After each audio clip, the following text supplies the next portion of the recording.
Hey all, thank you for coming to our session, Tales from the Trenches. I want to introduce the crew for you here, but first I want to run a little bit of audio-visual for you.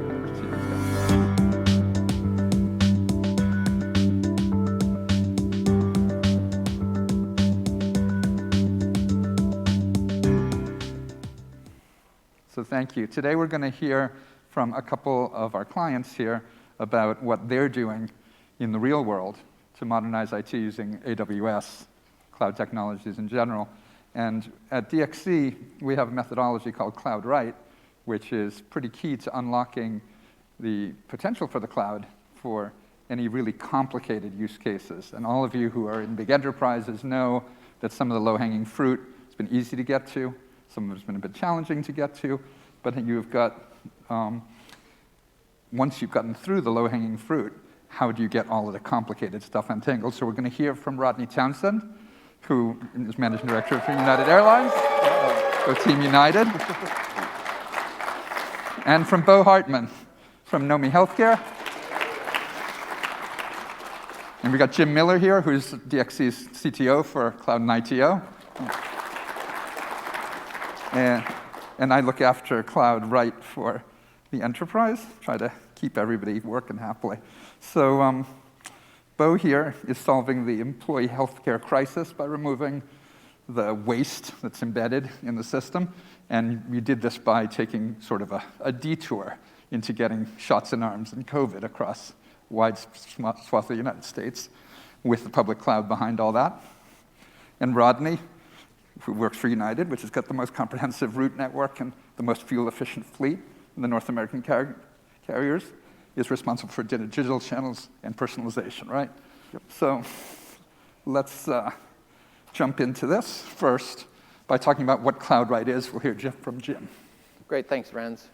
I once met with the CEO of a large automotive company, and what he told me was he has to have 1 foot in the old and 1 foot in the new. And some days, it's just a hell of a job just standing up, because you have to bring the two together in your plans for the future. And our approach for IT modernization and getting to the future is called Cloud Right. It looks at what you have today, a comprehensive inventory of not just the technology side of it, but how it interlaces with the business. And that leads to what you could have in the future, but it's a bit more than just about what you could have. It's what you should have. It's the right IT investments at the right time and on the right platform. But planning is only one piece of it. You also have to have the execution side of things. Otherwise, all you have is a great plan on paper, and it doesn't end up with the business benefits that you're looking for. And that plan has to include, and the execution has to include, cost optimization. Every one of us lives within a specific cost window and are looking to optimize those costs over the long run. But there's also an element of innovation and agility that you have to deal with. And then finally, the concept of resilience. And when you first say resilience, you think of IT resilience, but it's a bit more than that. It's resilience of the business and the business's ability to respond to change. And with that, those are some of the key components in an IT journey that you have to accommodate for. So Renz, I'll turn it back to you. Yeah, and I think journey is really interesting. Why don't we start with you, Rodney? I mean, you've been working for quite a while on mobility and personalization experiences. The cloud is fairly new to all of that stuff. Why don't you talk a little bit about the journey that you're on and how that's intersected with what you're doing for United and the customer experience? Yeah, absolutely. I think one of the things we've been looking at from United is we've got a large data center, we've got an old host system, a mainframe system, and how do you actually take these systems that have been around for 20, 30, 40, 50 years in some cases and actually modernize and move them to the cloud or move things to the cloud and actually work in these hybrid environments. As we start looking at how we want to change for our customers and be agile, you look at what we did for in response to COVID and the ability to actually make changes very quickly, we aren't able to scale in our current environment. So if you look at how we're going to scale past where we're at for our customer base, we need to get to the cloud to be able to scale in a more robust environment. Right now, we're built for pre-COVID travel, but as you look at all the documentation we're processing, all the customers we're processing, and the personalization we're sending those customers, we're stuck in this cap of space as we try to look at that from a rollout perspective. So you see that as being the value that you're driving from the cloud adoptions around scaling and resilience? Scaling- How about sort of turnaround speed and like sort of time to market and time to repair, and fix defects? How does that manifest itself for you? So that's been one of the things we've been focused on is the quality. One of the things that we spent the time during COVID itself is to take a step back, look at the quality of our systems and how we're actually going to create programs in a way that are actually delivering what our customers need when they need it. And so if you look at that from a cloud perspective, it's the ability to change how we have focused the teams themselves. Prior, we had these large monolithic meetings that would take 2, 3, 4 months to get funding. You'd spend more money trying to get funding than actually spend to deliver the product itself.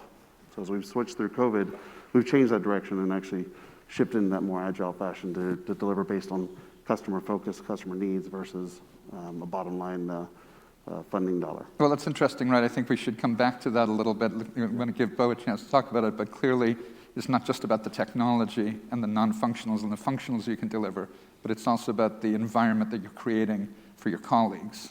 I mean, DXC stands for delivering excellence for our customers and colleagues, and I think for you being an employer of choice and being able to attract the right talent is super important. That's part of what you're delivering in the cloud area, right? Correct. But Bo, so transformation is basically what you're doing right now. Bo has a long history in dealing with complex enterprises that have huge legacies as well, and we might talk about that. But Knomi is super exciting because you're starting from the ground to transform a really legacy industry, right? Yeah, so I have PTSD because I'm actually the second employee at Marcus by Goldman Sachs and having to build a consumer bank for Goldman. And I learned a lot of things about how do you actually build inside a legacy world of 25 years of banking. And launched that consumer bank, which led into Knomi directly, right? And so I joined Knomi about a year and a half. Knomi stands for No Middleman in Healthcare. So our premise was we were going to speed up payments and adjudication in the insurance world to help providers and large employers to reduce their costs by 20 to 30%. That is about the time COVID hit, and we kicked off a charitable activity for the state of Utah to help them digitize the COVID testing experience. So if you guys can remember, back at that time, the way that you would find a testing location is one, you would search around in your car for several hours, you would fill out a clipboard. Once you found a place, you sat in your car for 6 hours, you got a swab, and then you send your sample off to a lab. 10 days later, you would be told whether you had COVID or not after you hang out in your room for 14 days. We modernized that, digitized that from the ground up to where you could search for a site near your home. You could then schedule when you got to the site, scan in a QR code. We enabled the nurse to actually be able to scan that QR code, register you, pull up a vial, and then we transform that over into building robotics and to labs. From a pure standstill perspective, when we got the phone call from the governor of Utah, to today, we have covered 15 million lives. We service 30 to 35,000 patients a day. And we not only do COVID testing, we do flu A/B, we do STD, we do glucose testing, we're the first ones to vaccinate first responders in Southern Florida. And vaccinated all the cruise lines industry. We opened the meatpacking plants in the Midwest. And when I look back from that, all of it cloud native. So I didn't have the one gift I had after 25 years is not having the legacy world, which going cloud native and being able to ramp up has allowed us to inform 15 governors in real time every day. What is their health results? And one of the things we specialized in that journey is we deliver care that has never been delivered in these states to populations who never had access to care because we're in the communities and we're participating. And what we hear over and over again from all these governors, and 2 of them are presidential hopefuls in the next election, is for the first time in 20 years of my governmental experience, I can look in real time and determine at some form of the health of my communities that I serve. And we would not have been able to do that without this level of technology and this enablement. And then we can always get into the scale in which we're dealing with, and I was telling this story a little bit earlier, and only cloud would allow us to do this, is that when we were the first ones to turn on vaccinations in Southern Florida, we only had, one of our municipalities only had 3,000 doses. The mayor of that municipality went out and said in a news conference without telling us, Oh, at 1:30 you can apply to get these Thank you very vaccinations. Thank you very much. Within 20 seconds, we got hit with 200,000 requests for 3,000 slots. And what was interesting is because we were able to scale horizontally, the system never went down. Now, our problem was, because all the appointments were taken away so fast and our telemetry could never catch up, we were blind for the next 2 minutes while the telemetry was catching up with that. But the system never went down. And that mayor actually went on national television and said, the system stood up. The next day, the county next to her literally had its system completely wiped out and was down for 5 days because it completely wiped them out and they were unable to service it. So without that flexibility and that technology, we would have never been able to do the things that we have done over the last year and a half. Well, but we all wish that your team and the AWS Cloud had been around when the Affordable Care Act was implemented. We learned from that, actually. So we definitely learned from that. On the subject of that, though, so, it's nothing short of remarkable how quickly you've been able to scale that business, and it's not surprising to anybody who has worked around AWS a lot, but it was also really remarkable how quickly we were able to scale this stuff at Goldman Marcus together as well. What would you say are the kind of activities that you had to think about differently in that legacy enterprise environment and stitching all that together as opposed to the greenfield environment you're in? So the big thing is, when you come from being in greenfield, and you touched on it a little bit, is when you're in the legacy world, there are guardrails, there are funding, there are prioritizations, there are things that one has to go through. Here we had access to everything, and so when you have access to everything, it's like being a kid in a candy shop. I want it all, instead of stepping back and going, what do I need? Right, and actually getting that judicious focus on what is it that we need to enable the problem we're solving today. And that was the hardest one, because if you talk to everyone, they wanted all the cool bells and whistles. And working with AWS and getting very specific on the things of, this is what we need in this moment to enable the nurse, the patient, the provider, the government, that's actually what was our big secret. And how does that look to you, Rodney? How do you choose which things are, kind of prioritized at what points? So that's, a good question. As we started looking at how we moved from our on-prem to cloud environment, we looked at a lot of things that you have to look at as the constraints that you have within your own organization. It's one of the reasons why we were a little bit late to the party, I guess I would say, from that is the understanding that cloud comes with its own rails as long as you ride those rails. And so as we look at this from an implementation, we've got large sets of customers where we have 600,000 to 1 million people a day using our properties, using our mobile properties, but how do you actually take that and shift it over into the cloud space and actually handle that traffic and handle those loads? So the great thing with AWS is the solutions are already there. So if you look at the document databases, the DynamoDBs, the Elasticache, and you start looking at these things from a ability to manage those customers and manage those sessions as a part of how we drive through it, it became an incredible environment for us to scale. So as we started looking at the loss of customers over COVID, we started adding that functionality in. And our on-prem systems can't handle that traffic as we've added those customers back. So now that we've developed all these systems to actually drive through those conversations with that customer, actually adding those things back has been incredible scale for us as a part of that. And what's the experience like for the people who are working in those teams now relative to how it would have been when you were having to build all of that infrastructure in-house from scratch? So we've shifted that down. So before we've had a large organizations of infrastructure, we've now shifted that into the developers' hands and to be able to actually set those systems up as needed and actually drive through those innovations as needed as well. So you're not looking at 3 to 4 months to wait to stand up a set of physical hardware, get the VMs going and all that stuff. Is you now can drive this into a developer-driven with those guardrails from a financial perspective, but driving that in from that innovation perspective, not having to wait for different things to be set up, waiting on engineering approvals for a different technology, or looking at those different stacks as you start driving into those solutions. Okay, so it's clearly a great way to scale operationally. It's clearly a great way to interject new capabilities faster than you would be able to in a normal environment, engineer them. A lot of people that have questions about sort of the sustainability and the life cycle management of those kinds of services. It'd be very different, I think, for you, Bo, than for you, Rodney. How do you feel about being careful about what you adopt and what the life cycle commitment is going to look like? So when I sat in the banks, it was exactly what you dealt with, right? I mean, you'd have to balance legacy. Can I port it over if I have to re-architect it to get it over? In my world, in that growth that I talked about, actually what's really cool, I'm already on to the next third or fourth generation of my architecture in that last year and a half. And that's why sometimes when people ask me about the journey, I go, oh yeah, in early 2020, that was only last year, right? So we are on generation 3 or 4 of our architecture and moving very quickly.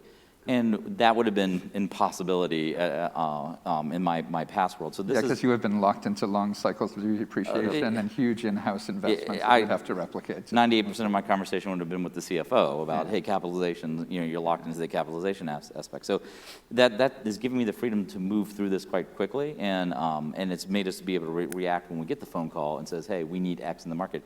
So think about the things that we've been able to cover in a year and a half: monoclonal, sequencing, testing, vaccination, A1C testing, all those things, and we've built all those because we had this flexibility moving forward. So now, when we talk about the long term for us, it's literally measured in 6 months. Yeah, that's incredible. How about you, Rodney? How does that look to you? So as a part of how that moving that cycle and that innovation has been incredible for the teams, and the ability to change we're in our first generation into the cloud, but that's happened over the last 3-4 months type thing. It's not a year-long journey. Yep. We've had years-long journeys to change these things, and we look at simple things within our airlines, such as changing how you log in. Yeah. You're talking about a 2-year-long process because you've got to hit the contact centers, you've got to hit the airports, you've got to hit all these different things. Now, as you start looking at it from a cloud perspective, you're able to move these things in a matter of weeks to months versus years in the previous world. Do you find that I know that you deploy on the mobile side of your business, you deploy native apps. Do you find that being in the cloud helps you with that? Does it change the dynamic of being able to deploy on the mobility platforms that you have to deliver that promise? So I would say from a functionality perspective, it gives us that more capabilities. So it hasn't really changed those launches of the apps themselves, but giving that capability to add functionality as we add customers and add different processes that go through. You look at it from our contextual space, the way we handle our home screens within the app itself, we're now able to launch that across our entire customer base, whether you're a member or not. In previous years, that was only available to members. And now that we look at it from say 6 states as a part of that, we're able to increase that tenfold and not have to worry about the overall technology delivering it and the actual processing time. So if you look at that from a perspective of how you innovate in those perspectives, we can now target directly into the customer and understand exact moments in time versus the generic moments in time that we had before. Yeah. So I know that one of the things that you're thinking a lot about is how your developers work, how you parcel out responsibilities. Obviously, with you're still half in the old world and a little bit in the new world, but as you start to adopt more and more cloud services, what roles are you seeing migrating closer to the business and into the business application development? And what are you worried about losing, if anything, from that sort of deep organizational knowledge that lives in the old infrastructure world? So as I would look at that from a span and actual overall responsibilities, what I get concerned with is the amount of delivery we have.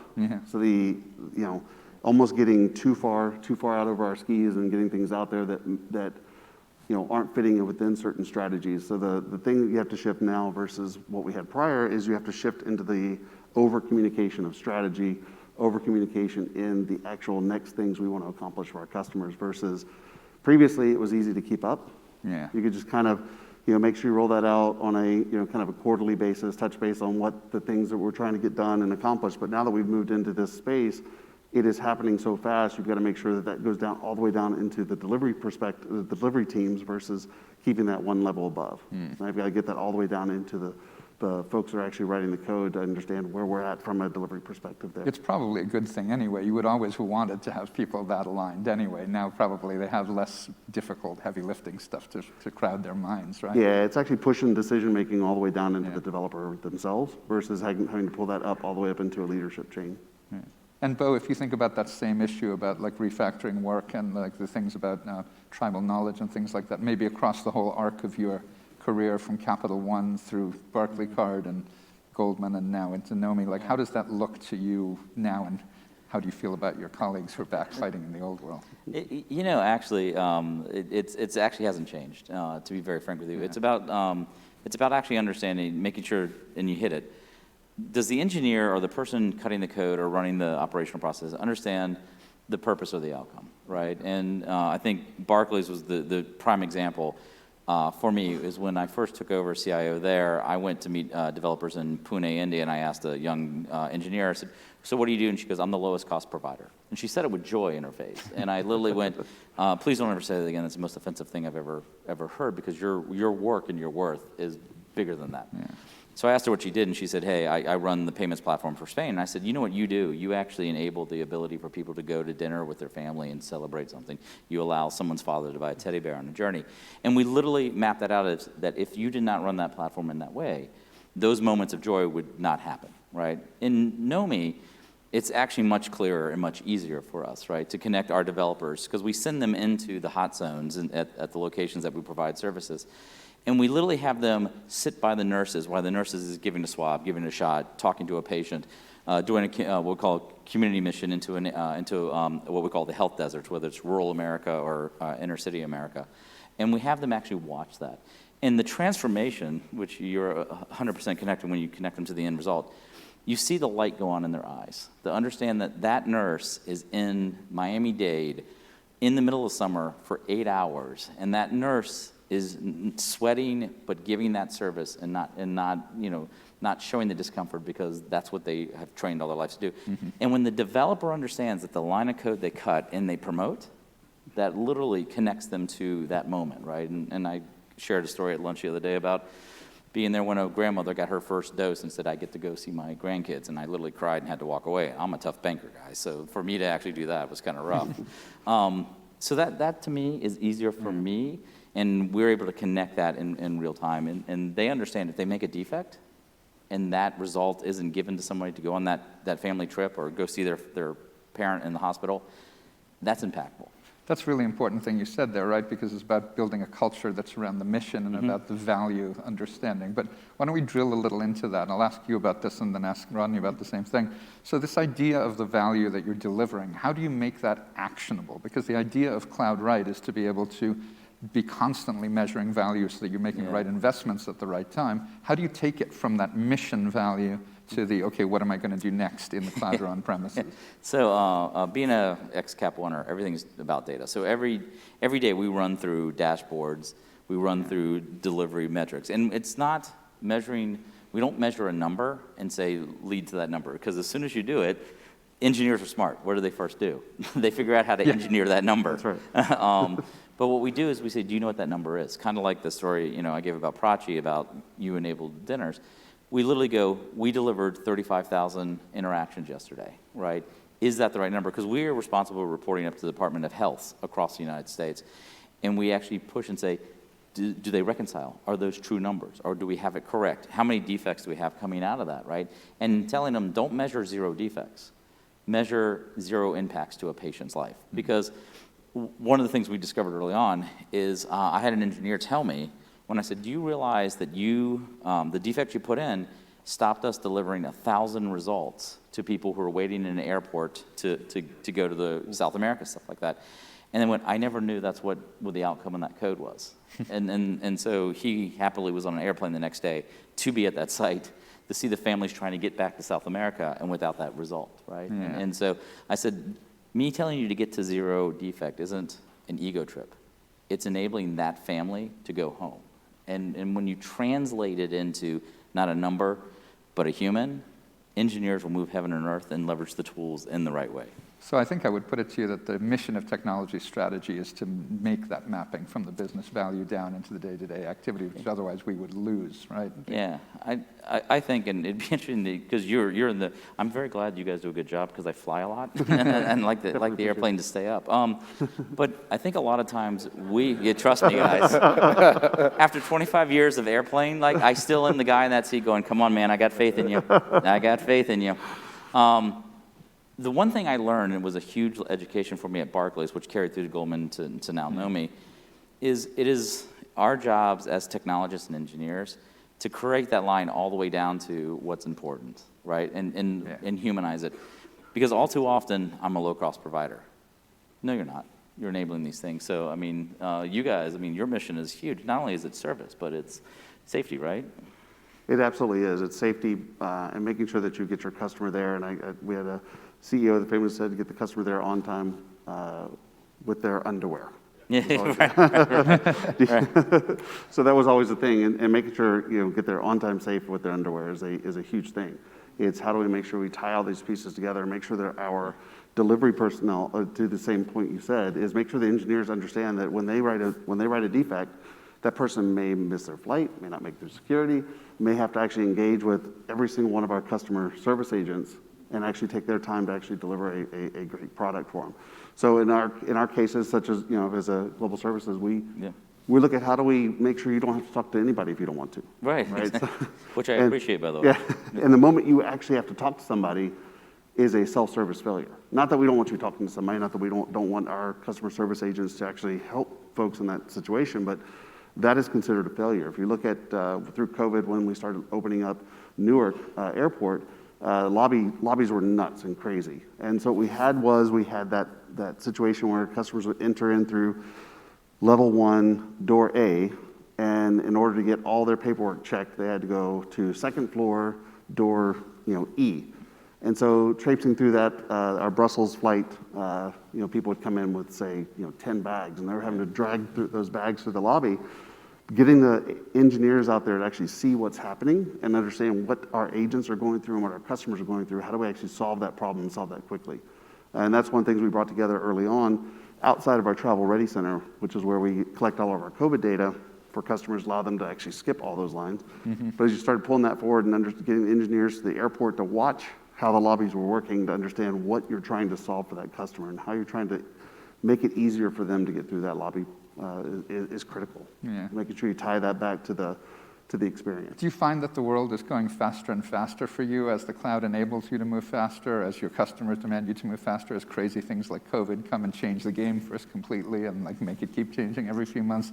What are you finding in terms of your need to sort of retool that picture of what value is and your ability to go back to the things that we said earlier to drive that alignment around how value should be measured now? How does that manifest itself for you? So I would say understanding how we can leverage those tools and things that we didn't have inside the company, say day one of COVID, that we brought in, and when things started opening back up and we needed to take in some documentation, we had thousands of agents sitting there idle. But as things started coming through, we couldn't have those agents manually understand how things are being processed. So leveraging AI ML within AWS allowed us to actually create those documentations and understand those documents. So now we've got about 2/3 of our customers are actually getting fully passed through with machine learning on different COVID tests as well as vaccinations. Okay. So if you look at that and remove that and get things quickly going through the system, with all the different vaccinations around the world, all the different tests around the world, is really critical for us, and understanding what a negative test looks like. Yeah, interesting. Yeah. Let's pivot back to a... Good job, dude.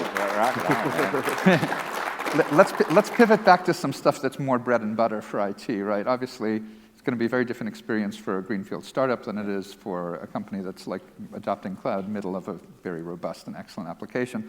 But knowing what you have to begin with, and then knowing how to map it to the capabilities of the cloud provider, while at the same time you as a culture, as an organization, are learning what those capabilities actually are and what they work, that's kind of difficult. How do you think about what you need to do up front versus what you need to learn along the journey? Let's start with you on that one. So actually, it's the laboratory over the last arc of the career that actually led to Knowmeware. Always understanding, what do I want to buy, build, what do I want to lease, right? And even in a startup, that was very clear up front. That worked in Marcus and allowed us from the first day, the first line of code, the first customer was 10 months. Because we had that mindset. With this startup, I actually showed up with the same exact questions. What do I want to build, buy, and lease? Because there are commoditized things. I really don't want to go build. I got other more important things to do. COVID actually punched us in the throat because it came out of nowhere, and we had to accelerate that very, very, very quickly. So what started out as I don't want to build, I want to build very specific things, and I want to lease certain things, became I want to lease a lot of things, because we have to go in and get them up and running. And that's using that framework, and especially in this environment, leveraging the cloud enabled stuff, actually allowed us to accelerate to that 15 million. So, if you think about a company that's a year and a half old that has covered 15 million people in that time period, that's would not have been enabled at all without the ability to turn and say, I want to use Firehose, I want to use SNS, I want to use these DynamoDBs up and running. And literally from the moment that I walked in at Knomi to the time we started servicing customers was literally 4 or 5 weeks. And I was expecting I had 9 months. And every day I get a phone call, literally a phone call from governors or the White House that says, can you do this for us? Well, it's a good thing that you had some partners that you could count on to help you get stood up. There was this team that I really, really look forward to. And you guys were outstanding because you knew the playbook and you jumped in and you brought in the veterans that knew what was going on. Well, I think the observation I would make too is, without giving away anything that can't be given away in public, is that we iterated the architecture a few times when we were working with you at Marcus, and it felt like it was about tripling in speed with each iteration in terms of the knowledge acquisition and being in the zone. Yeah. How does that look to you, Rodney, in terms of that decision about upfront versus what you learn on the way? So I think being in that legacy environment and understanding, don't recreate what you have on-prem and cloud is the hardest thing to skip. It's the hardest thing to do within an organization that says, okay, I've been doing this way for 10 years. Let's keep, it's like it's working, so let's move it that way into the cloud. So I think that's the biggest mindset change, is not trying to replicate exactly what you're doing today. Replicate what you need for tomorrow. Yeah. And looking at the tools and not trying to take the shortcut and say, okay, I'm going to lift and shift everything to the cloud and just say, okay, I'm done. Actually taking the time to re-engineer how you're going to work these things so you can actually gain that speed in the next iteration. To your point of being 3rd, 4th generation and you're a year and a half into this, these are things that you've had 2, 3 generations of systems over the last 10 years. Now you're looking at how do you get to 2, 3 generations of systems over the next 6, 12 months. We used to call it killing puppies. Right? And pick the one, right? That's right. Yeah. It's worth double-clicking on that a little later, I think, in terms of when you have a multi-stage transformation, how you measure value for the first one versus the subsequent ones. And I think maybe there's some cultural barriers and obstacles that people need to overcome in doing it. But in fact, there's a lot of barriers and obstacles, in fact, that you need to overcome on the way through this journey. So there's challenges coming from the outside, there's challenges that arise from inside, and there's also opportunities. We have kind of a way of thinking about that, maybe just to frame this part of the conversation. Jim, why don't you go through a little bit of how we think about that, and that'll kind of, as we move from the bright sun in the clouds to the darker parts of the clouds. Great, thanks, friends. You've heard some great information on 2 different journeys. One that's more of a cloud-native new world, and one that has some of the traditional infrastructure included in it, traditional applications included in it, and a migration to some of the new world. Both journeys have some similarities, but some distinct differences. And there are different pressures and challenges that we all face in those IT modernization journeys. Many of them come from an outside-in approach, from a business perspective, with the changing environment and customer pressures. You've heard about some demand for COVID testing where they only had 3,000 spots available and the demand outstripped that. In some industries, the competitive challenges are tremendous, and the need for speed and agility from a business perspective to react to things like the COVID crisis, which not only affects the testing and vaccination side, but the travel industry, tremendous business pressure from that perspective. You see some shifting landscapes also. Bo talked about introducing the digital side of things to the government and providing that information on a near real-time basis to do that. And finally, the financial and organizational pressures that you might see and those challenges of changing the thinking of an organization as you introduce some of the newer technologies and, frankly, newer ways of delivering value to their customers. So Bo and Rodney, let's talk a little bit about some of the challenges that you've faced, how you may have addressed them, and even if they're still ongoing, it's fair game to share those. Well, I'll just jump in just based on my experience. I always talk about 3 debts, and I talked about them in the context of banking for many years, and I brought it over into the health world because that's one of the reasons I left banking is to go into the health world because I felt that disruption was available. The 3 debts are organizational, product, and technology debt. Everybody wants to talk about the technology debt as number 1. I always tell them it's actually organizational debt that is number 1. And you touched on it, right? It's how do you move people off the platform they've managed for 10 years. It's how do you actually convince the CFO you need the money to do the project. In the new world, for me, we don't have so much organizational debt because we're fairly new and in it. The debts that we really run into is technology debt and product debt inside the healthcare industry, the DOHs. For those of you who aren't from this industry, you would be shocked about how much of this industry is run on CSV files. I mean, it is stunning to me.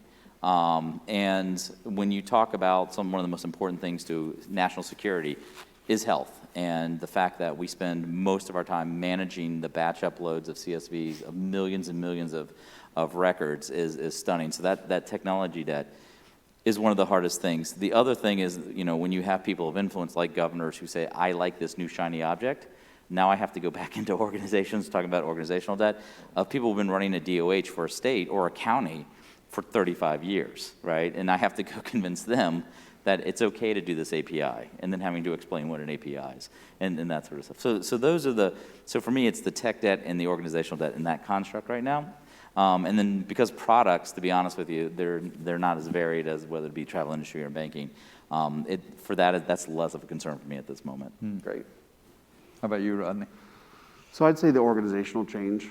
We've had a transformational time over the last 2 to 3 years from an organizational structural perspective, and actually being able to not replicate. I keep going back to this of the not replicate what we have on premises to the cloud has been critical for us. Our first setups of our cloud environments were basically exactly what we have on-prem in the cloud. So it's like, you're taking exactly the same debt you have, and you're taking exactly the same patching issues you have. You can't bring the system down at this time because this is when the schedule change runs through. You can't take the system down at this time because something else may be happening at that point. We're a 24/7/365 business, and so you're at any given time you have planes in the air. So you can't actually touch things along those lines in that manner. So you have to make sure that you're planning for how do you avoid those outages and avoid those things from that perspective. I take that back to organizational because again, now you're driving this into the basis of what AWS does and does well, which is manages that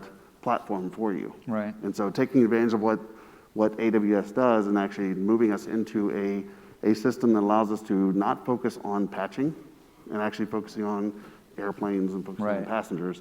Because at the end of the day, we're selling butts and seats. That's really our product. And so how do we actually get the customer there, get them there on time, and understand what their needs are? And so make sure we get that done. Wait, just staying on that organizational challenge, though. So part of the organizational thing is about how you design it, but it's also about having people believe and have a sense of belonging in it. What did you find as obstacles in terms of getting people who maybe were very good at patching and wanted to know they had a future at United? And how did you provide sort of not just a future for those people, but a better future? Because I think you've done a pretty good job in terms of creating that environment. So what I'd say from that organizational perspective is actually allowing folks to grow. If you're in this environment, you're in all you're doing is patching, allowing you to actually move into those next steps in engineering and actually architecture versus being stuck in a consumer support role. Yeah. Right? So as you actually look at that from a career longevity, it allows people to actually move through a life cycle versus actually being stuck in a single place within the organization.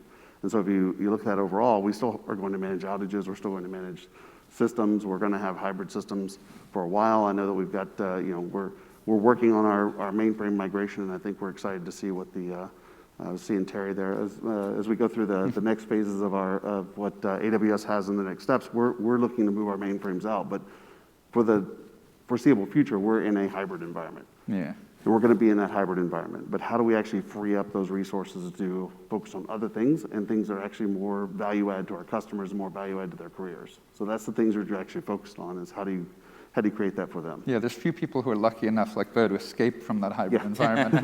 Most of us will be in that hybrid environment for the rest of our lives, probably. And in fact, if you think about going back to the early 90s, which is when I entered this industry, we've been in a hybrid environment between workstations, distributed compute, and all these things for quite some time. Mainframe's still running at the heart of many shops, yours included.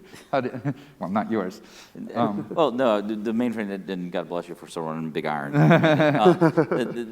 One of the things that always killed me is starting off my career with the U.S. Army and then through banking, and now, how many times did we hear the mainframe was dead, right? And the thing just keeps coming back, all right? It's outstanding. But you had a question, I'm sorry. No, I just stay on that topic, though, in terms of maybe a little bit about Goldman, because I know there was that issue on being a lab for the group that you had at Marcus, and then at Knomi. How do you think about roles, the transformation of roles, and keeping people feeling like they have a place to grow? Yeah, so actually what's really funny for me at Knomi, right? So when we built Marcus, right, from the ground up and the organization from the ground up, it was pretty exciting. It was a new thing, and it was Goldman getting into consumer banking. So it was an easy sell, right? And folks went in. Marcus, when we recruited the first set of engineers and operational folks, we were a no-name startup that no one even knew about us.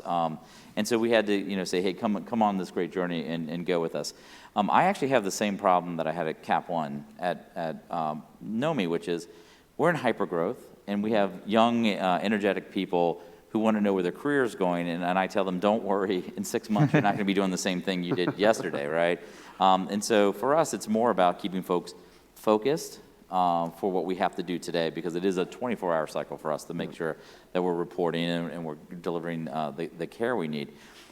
How that kind of translates into organizational and technology is, one of the things, and I'd love to get your take on it, is I have the different side of the problem. I have a bunch of Gen Zers who grew up in a digital native world, and so everything's possible, and every bright new shiny toy, they want to throw it into a pile and launch it. And there's even architectural reviews that we do where I go, where did that come from, right? And they're like, oh, I thought about it last night.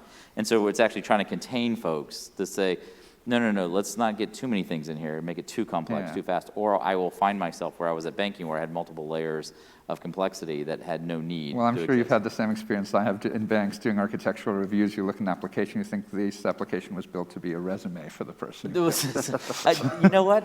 There are some resume builders in there, right? There are some resume builders in there. The intent's correct, but it's why I encourage and tell folks I want you to be curious. It's also I need you to be focused, right? And so how do I actually steer them into that focus piece? But right now, engagement's easy for us. Purpose is easy to connect to. It's just keeping that focus on how we're going to grow this without having the legacy of a bank. Yeah, it's interesting. Let's pivot into one of the really big topics that people talk about as a potential inhibitor, which is security. Thinking about security, thinking about the evolving threat landscape, thinking about what's happened since Colonial Pipeline and those kinds of things. I mean, you must be thinking about that all the time, not just about keeping the planes in the air, but you have a mobile app that's probably the best mobile app don't kill me if you're in another airline, in the airline industry. How do you think about the evolving mission of InfoSec in your world as you adopt more and more of the cloud? So as we look at InfoSec, it is truly the baseline of what we do. It is embedded in everything that we have going on. So that's the first thing we look at as we're building products. Mm-hmm. Because if you take that, especially with Colonial Pipeline, you start looking at things backwards, it's difficult to recover if you've got that built into your system from the get-go. So it's difficult to kind of come back from what, say, Colonial Pipeline had done. Mm-hmm. But if you look at this from a baseline, table stakes, and make sure you're including InfoSec at the very beginning, that's where you get results. And that's where you actually continue to deliver and actually continue to drive through things without having to go back and re-engineer and change how you do security, how you do authentication, how you do, service protection. So looking at those from a best practices and making sure that you're engaging in the security aspects early and often, and getting that into the cloud-based environment as well. And so that's the key thing that we have from the team, is make sure that's the first thing you start with. Doesn't mean things don't get out there, doesn't mean things don't break, and doesn't mean that you don't have those vulnerabilities that show up, but making sure that you're embedding that into the everyday cycle. Every build, every release, everything goes through those tests and checks so that you can at least be as secure as you can possibly be.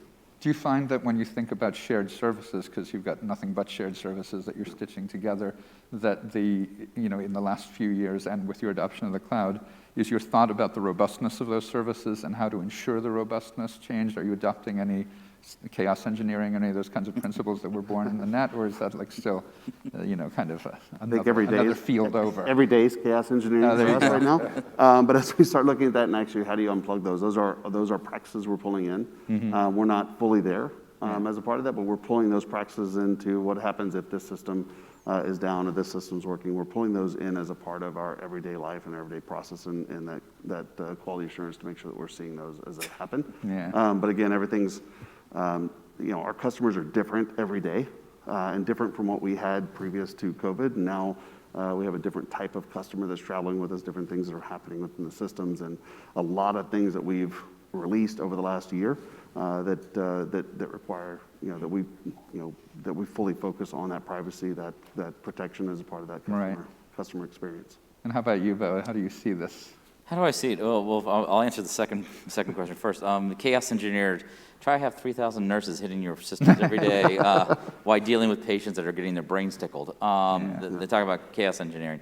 Actually, for security, what's interesting about Knomi, right? So even though we're delivering care as much as we are, we're actually built on the premise we're building a medical bank. So I'm going to get banking license. I'm actually going to be returning on some money movement here in the incoming weeks. So I'm actually covered not just by HIPAA and all those aspects, but all the banking laws, because I will have a money transfer license and working on my national OCC charter. And so I've decided that I'm going to take the most personal, important information on the planet, and I'm going to keep it in one place, right? Which is slightly insane. So security is 100% top of the mind. The other thing is that, but you have to make this information available for others, because I want to use it to travel, right? I want to get out there and I want to give my CLIA letter so I can get to the line, or my vaccination card, or I want to go see the football game, or those sorts of things. And so we've had to figure out how do we make it so low friction for you to give us your information, and so low friction for you to receive your medical information. And that is the center of the world in which we come from, and that's just something we struggle every day. The thing that has struck us that we didn't even think about in the early days, the number one thing that's coming out of fake vaccination cards and fake CLIA letters. We've spent more time with the FBI literally over the last several months of showing, is this a real CLIA letter, right? Or this is a real vaccination card. And I think that's actually going to become more and more over time, right? And so that's important. And so that's a number one focus, and that's a challenge every day.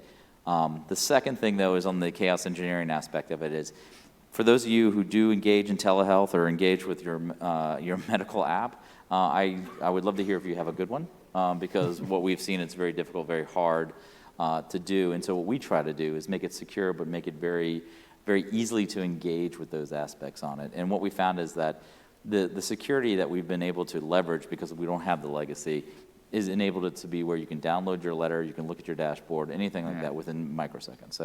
So those are, for us, that's what has enabled us to not have that legacy and having to deal with it, but in a world that is ripe for disruption. Yeah, but again, you're assuming a role where you're integrated into this really complex supply chain of medical information. So how do you think about going security beyond the boundaries of your authority over it? So actually, it's really interesting. It actually was born out of us building the first Marcus application, right? Where everybody wants a fat app on a phone, and we're saying progressive web app, hosting it in the cloud, and that's what the data said. The data never leaves that environment, and you have access through the glass anywhere at any time. If you want to upload your letter, that's simple. We can make it easy for you to upload your letter, but just keeping it in one place, and then the important security elements of who you are. So identity, in my background, identity being so important, we have our identity in something called a hub, where no system holds that information resident. It only borrows it and then releases that information. So if somebody actually did breach us to get into the information about you, to actually get to your sensitive data, they have to go to multiple hops, and even when they got there, it is encrypted, tokenized, and they can't even get to it. So if they got to it, it would just be a bunch of scrambled letters. So that for us, not pushing it out to other systems and letting it hold, we only have one vector of attack. Right. And if you got there, good luck, because there will be nothing for you to actually mine when you get there. And this is, you had the opportunity to build that right and build it from scratch. How about these kinds of things for you, Rodney? How do you converge towards something? And critically, how do you get the security risk control people and things like that, who themselves were not born in the cloud, to come along the journey and be value-add members of your team rather than judges in a distant room. So I think that's where, again, going back to that cultural change, we've had that shift Yeah. to where our InfoSec folks are along for that journey, Yeah. and they're excited to see what we can actually do within the segmentation of the different apps themselves. So as the different layers come through again to the multiple hops, is how do we abstract that away and keep our critical data locked behind the scenes versus being any kind of public interfaces available to get to that data itself. So if they can get in, again, to the same point, it's actually isolated networks that aren't able to talk to each other as a part of that overall conversation. Yeah, okay. So do you find that this adoption of AWS services is a change agent that can help you with some of these transformations, or does the organizational transformation have to sort of precede the adoption? How do you think about that? That's a good chicken and the egg question. Yeah. I think in our case, it was critical for us to have that transformation within our security organization first. Yeah. To allow us to get there to actually change how we, I can go back in the earlier this year as we were looking at different services to release, the thinking behind how we manage today on-prem and thinking how we actually drive those tokens between applications was basically considering the same legacy pieces. But as we started talking this through with our security engineers, they understood how we were trying to deliver this and basically abstracting those layers and creating the isolation as a part of how we release. So if you keep that isolation, then you don't need some of these on-prem systems that actually lock things away, any firewalls, those type things, to actually create those virtual environments to allow you to abstract that away from the end user or any customers that Okay. are Yeah, kind of attack makes good vectors that sense. come in. All right, so we're getting near the end, so I'm going to ask you guys one more question, which is actually more of an opportunity for you to say something to our hosts at Amazon here. Yeah. And then I'm going to ask Jim to talk a little bit about CloudWrite, and then we'll open it up for questions, which you can ask. There's no microphone to pass around, so if you have a burning question, please come up and say it to us, and I'll read it back because we're live on the air as well. And then everybody who's not in the room here can take the advantage of that. But so here's the thing, Amazon, right? So what do you like, and what do you wish they're going to do different for you tomorrow to make your lives better? Let's start with Bo. What do I like? Well, it was funny. I was talking to my first account rep from Goldman upstairs before I came down, and this is what I was telling her. What I liked is they were always willing to jump in, try something new, and they're willing to participate in the co-creation together. Yeah. Right. And so we can talk about all the great tools, and we can talk about the abilities enabled, but the fact of the curiosity and readiness to try something new and exciting. And for me and Nomi specifically, one of the days that truly proved that they're in the fight with us every day is we had a DNS issue when we were trying to launch for vaccinations that were being announced nationwide. I couldn't find anybody to support. I called my old account rep, and she literally found the people who fixed the problem, and we were able to announce that we're going to start. So customer focus, ability to navigate the organization. 100%. And so to me, that's the foundation, which is this is why you want to be here, and this is why you want to partner. Yeah. And Rodney, how does it look to you? That's why you always answer first, as you said. Sorry, dude, I'll let you go next. Yeah, exactly. Yeah. But if you look at it, it's the ability to get assistance where you need it, and looking at the framework and the architecture that you're looking at from a systems delivery, and actually partner in that space, and actually provide that feedback and understanding of, hey, we're trying to do X.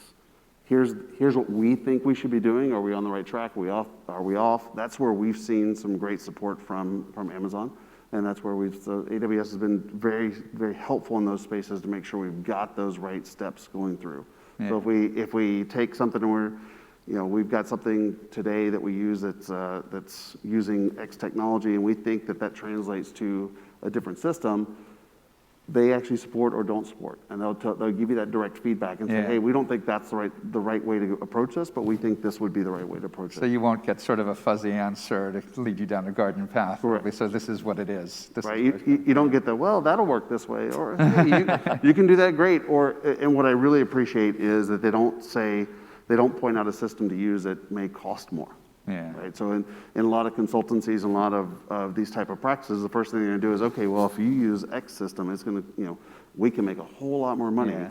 So we're going to guide you that way. And so what I greatly appreciate is guiding us into those right decisions for what's right from an architectural perspective, not for what's right for their bottom line. Okay, well, you know what? I didn't put you up to that, but what a great way to transition, because like Cloud Right is about doing the right things in the right order on the right platforms, which means being able to understand your value and how that looks. So let me hand it over to Jim to just wrap up on this topic, and then we can open it up for questions. I can't imagine you guys have that many more questions. You talked about almost every aspect of cloud transformation in the enterprise. So Jim, Great, take us thanks, out. Bo. Thanks, Rodney. You've heard some outstanding descriptions of different approaches to delivering business value.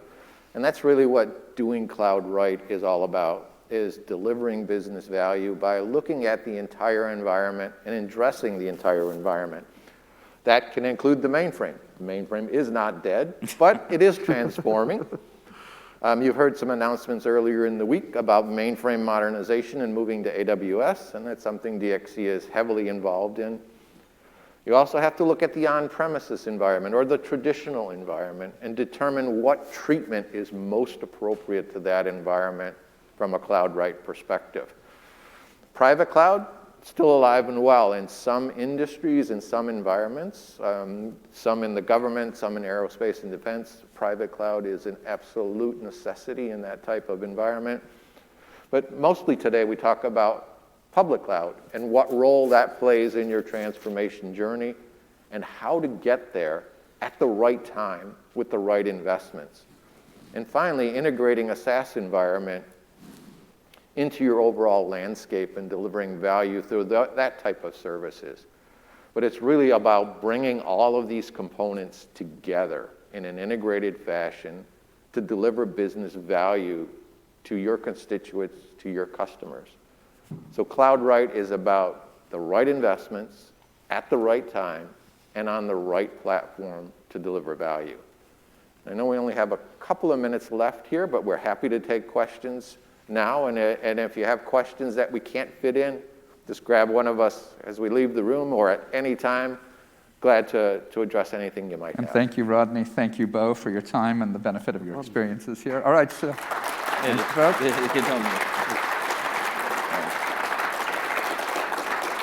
look at that. All right, so any hands? Over there, sir. So I've got a question, and I think it might be a little complicated, so I'm going to try to ask you in parts. So what I find interesting is that when we talk about business value, we have to talk about the customer. So Bo, you brought up that your customer is basically the patient. Rod, you're bringing up that your customer is the passenger. But do you find that you have to reconcile sort of the value delivered to those two customer types against the internal customer of your corporation, or the value that your, say, call it your internal business customer is looking for? So the question is about value. It's about the fact that eventually the value is delivery to the customers of each of your firms, but how do you reconcile and differentiate between how value is measured to your internal stakeholders versus to your customers? Right, or internally, maybe looking at how to grow revenue, or how to decrease costs, or increase, improve efficiency. And eventually that trickles out to your end user customers. But sometimes You can go. It's a little bit easier for me. yeah. So for me, it's really simple right now. I was going to actually make the statement of it's shifted for us over the last several, the last 2 years as we look at how that value is driven. What's actually valuable for our customers becomes valuable for our internal as well. And so we don't have that complexity as it used to be, I would say, where we're focused still on profitability. But I'll say that COVID has kind of freed us up to allow us to focus truly on that customer experience and truly on what matters to the customer. Because if our customers are happy, our employees are happy, our teammates are happy. Because nothing, I'll give the every flight has a story type thing, is telling people in real language what's happening on their flight is something that we went to because they were, customers would go to an agent and start yelling at them to understand why the flight's delayed, and that agent has absolutely no idea more than you had in your app. So providing that data back to the employee as well as our customers became critical for us to make sure that we're actually giving that information and presenting that to them, because again, them knowing is important, but you having the exact information is an example of how we drive that value. So understanding that keeping customers engaged and happy is critical for our success as a company. So the value that comes into that has to look at what, to your point of trade-offs between revenue and value, revenue is not as, if you're not keeping your customers and employees happy, that revenue is not going to come anyway. Yeah. All right. There's some people who do this every day, clearly. Any other questions? We're running low on time, so probably time for one more. No, good. I think we're done then. Thank you so Great. much Thank again, you. folks. You go. And thank you all for coming out. Enjoy the rest of the conference.